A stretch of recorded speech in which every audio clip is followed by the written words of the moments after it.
Hello everybody. So today I want to talk about calculus. The topic today is about limit. So now I want to show you how to answer.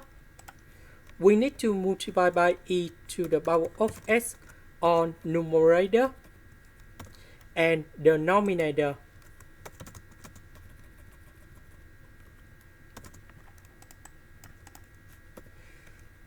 So this one multiplied by this one.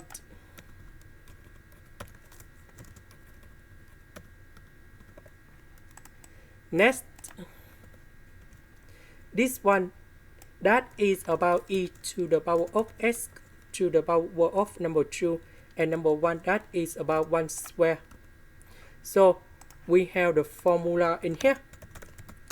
A square minus b square equals to a minus b multiplied by a plus b.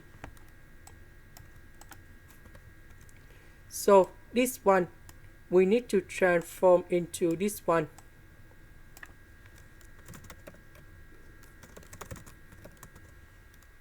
Now we need to simplify e to the power of s minus 1 on numerator and denominator.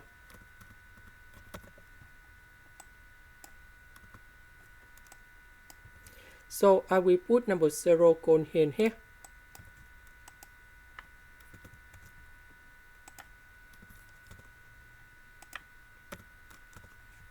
And we have 1 over 2.